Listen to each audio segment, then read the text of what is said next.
There's something no one really tells you about retirement. It's not just about having more time. It's about suddenly feeling visible. One day you're needed, people count on you. Then the next, it's quiet.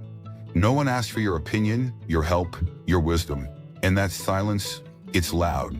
But I want to tell you something today. Your value didn't retire when you did.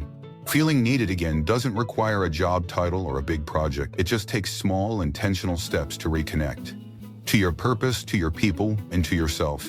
This is Elderly Reflections, and today I'm sharing 5 simple ways you can start feeling truly needed again, no matter your age. And if you haven't already, go ahead and subscribe to this channel. We talk about real things here. Senior health, elderly wisdom, life lessons, and the motivation to live well after 65. You're not alone. Let's get into it. You know, after retirement, a lot of us stop hearing that one word we never realized we needed so much. Thanks. Not from coworkers, not from family, not even from strangers. And when that stops, a part of you starts asking, do I still matter? The answer is yes, but sometimes you have to give yourself back to the world before the world remembers to need you.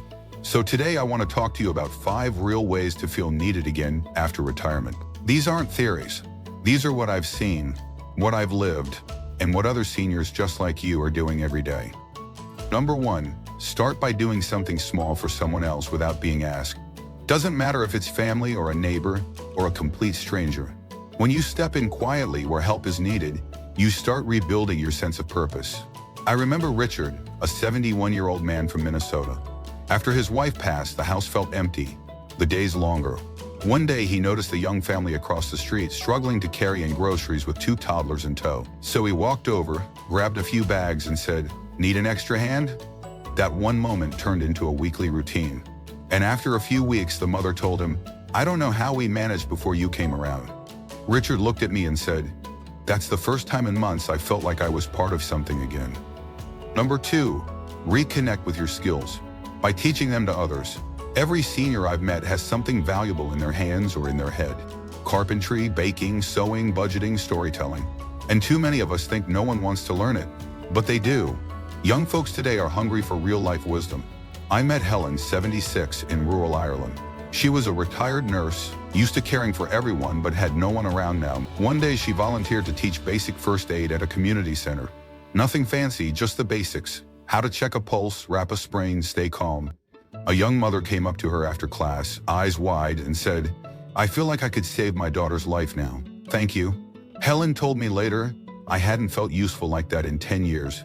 Teaching isn't about being a professional again. It's about showing up with what you know and passing it on." That's elderly wisdom right there. Number 3, be the emotional anchor in someone's life. That might sound like a small thing, but it's not. A calm, listening presence is rare today. Everyone's rushing, scrolling, distracted. You can be the one who listens, who remembers, who stays steady. In Toronto, I met Gerald, 80. I asked him what they talk about. He smiled and said, "Nothing special, but she tells me things she won't tell her parents." I asked her why, and she said, "Grandpa listens without trying to fix me." That's it. That's the power. You don't need to solve problems. Just be present, be steady. You're giving something the world desperately needs. Emotional safety. Number 4, offer your time, not your opinion, unless they ask. I know that sounds tough. We've lived, we've seen, we want to protect. But sometimes people don't need advice. They just need us nearby. I remember Maria, 79, from New Jersey. Her daughter was going through a tough divorce. At first, Maria kept offering solutions. Lawyers, counselors, money. None of it landed well. Then she changed her approach. Every Thursday, she showed up with coffee and just sat quietly in the kitchen. No questions, no judgment. After a few weeks, her daughter finally said, "Mom, I don't know what I'd do without these Thursdays."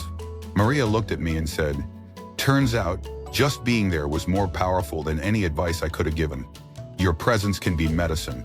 Quiet support matters more than perfect words. And number 5, show up consistently for something or someone, even if they don't thank you. This is about integrity. Being needed isn't always about big moments or loud applause. Sometimes it's about being the one who keeps showing up when others fade. In Manchester, England, I met Yusuf, 83, every single Saturday.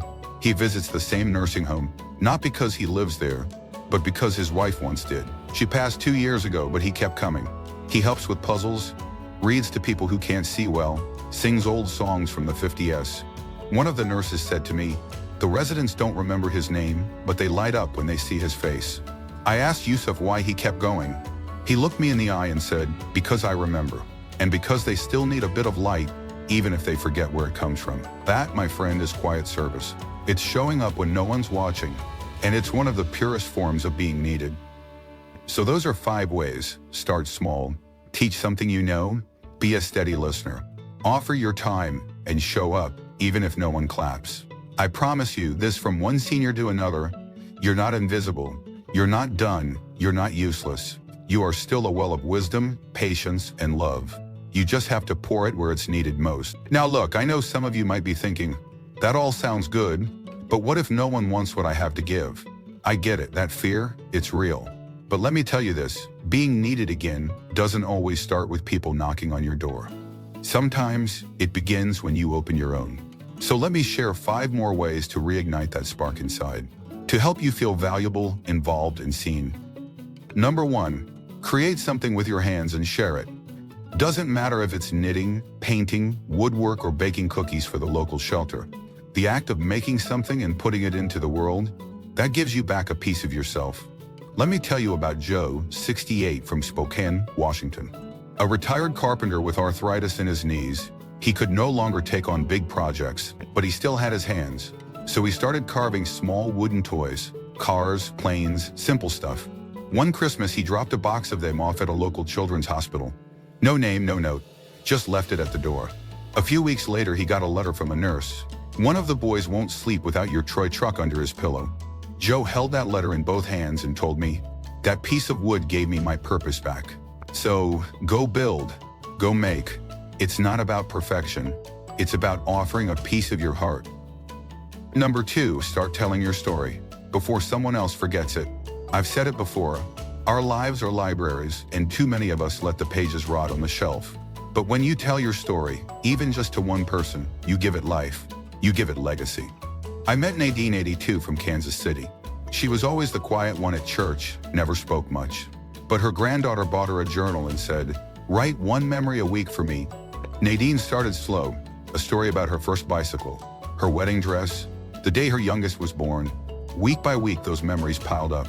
And then something happened. Her family started reading them out loud at dinner, laughing, crying, asking questions.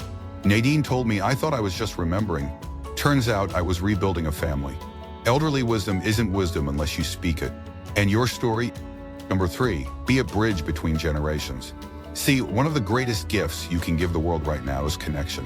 Between past and present, between values and technology, between slow and fast. That's where you come in. I met Luca, a 74-year-old Italian immigrant living in New Jersey. He barely spoke English when he arrived, but he built a good life, owned a pizza shop for 35 years. Now retired, he watches his grandkids swipe phones faster than he can blink. So one day, instead of complaining, he invited them into the kitchen. He said, "You teach me your phone, I'll teach you my sauce." They laughed, rolled their eyes, but they came. Every Sunday now they make pizza. While the dough rises, Luca learns to use video calls, and those kids? They now know the secret to his tomato sauce, and the story of how he crossed the ocean with $20 in a dream. That's not just bonding, that's legacy. You can be that bridge too. You just have to take the first step. Number 4, step into roles others overlooked, especially the quiet ones. You don't have to be in charge to matter. You don't need to lead a board meeting or run a club. Sometimes the most powerful role is the one that doesn't even get announced. In Copenhagen, I met Ingrid, 79. She didn't volunteer at any official place, but every Thursday she sat at the bus stop near the local high school, just sat there. Why? Because 3 years ago, she saw a teen girl crying alone and sat beside her. Since then, she's become the unofficial grandma bench. Kids sit, she listens, sometimes offers a peppermint.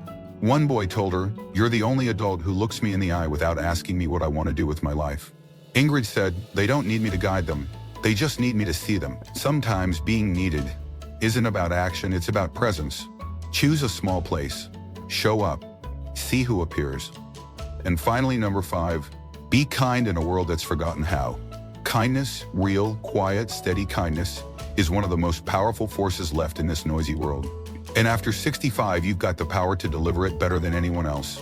I met Harold, a 70-year-old widower in Birmingham, UK. Every morning he walks the same route, and every morning he smiles at every person he passes. Rain or shine. No phone, no earbuds. Just his eyes and his smile. At first people ignored him. Then they started nodding back, then waving, then stopping to chat. One day a young man on a bike pulled over and said, "I just want you to know, I almost gave up last year. But every time I saw you, I thought, if that old guy still smiles, maybe I can too." Harold told me, "I'm not saving the world. I'm just trying not to make it worse." That's the thing, my friend. A smile, a hello, holding the door. That's how we stay needed. That's how we stay human. So those are 5 more ways to step back into the current. Make something with your hands. Share your stories before they vanish. Bridge the gap between generations. Fill in the quiet roles. And offer kindness like it's your job, because it is. And let me say this again. You matter. You're not done. You are right now carrying wisdom, gentleness, humor, love, and strength that the world around you needs more than ever. Let me tell you what happens when someone actually does these things. When they stop waiting to be needed and start giving from where they are. Because I've seen it, I've lived it, and I want you to know, it works.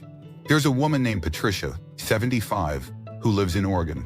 After her husband passed, she said the house felt like it was filled with silence and shadows. She stopped cooking, stopped walking outside. One day she heard her neighbor yelling at his kids in the driveway, something about dinner being burned again. So Patricia did something small. She baked a loaf of banana bread, walked it over, and just said, "Sounds like you're having a day. I thought this might help."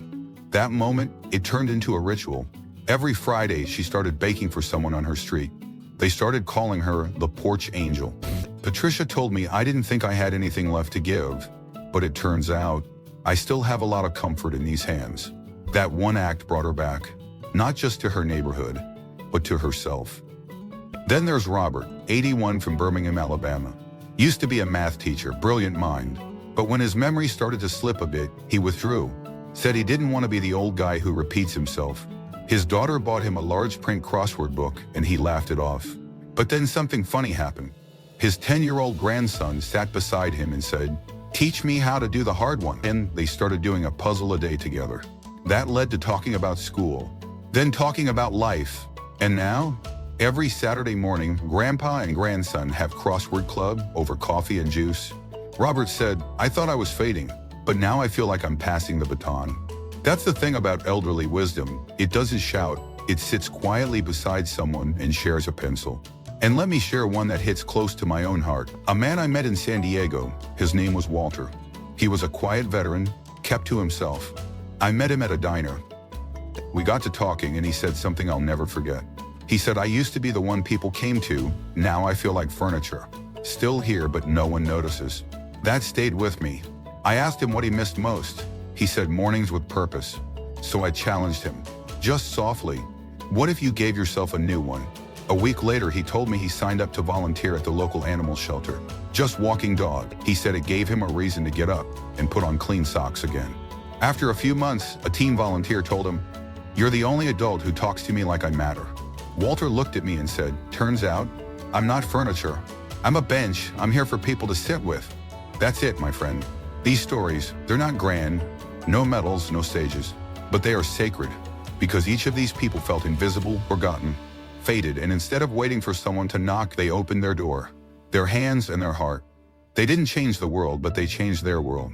And in doing that, they reminded all of us, after retirement, after loss, after 70, you are not done. You are not alone. You are still profoundly, beautifully needed. If there's one thing I hope you take from this, it's that being needed doesn't depend on age. It depends on presence. A small act, a shared story, a steady voice. Even after retirement, even after 70, you carry something this world needs more of. Kindness, wisdom, patience, and perspective. That's what Elderly Reflections is all about. Not looking back with regret, but looking forward with quiet strength. You are still the heart of your family, the anchor of your community, the keeper of life lessons that don't come from books or screens. They come from living. So take that step, whether it's baking for a neighbor, starting a conversation, or just showing up. Choose one thing that reminds you, I still matter, because you do. And if this message spoke to you, I invite you to do 2 small things that help us grow this circle. Click like, and subscribe to this channel for more stories, more truth, and more elderly wisdom. Oh, and before you go, I'd love to know, where are you watching from? Drop a comment below and let's see how far this message reaches. Until next time, take care of your heart. You are still needed more than you know.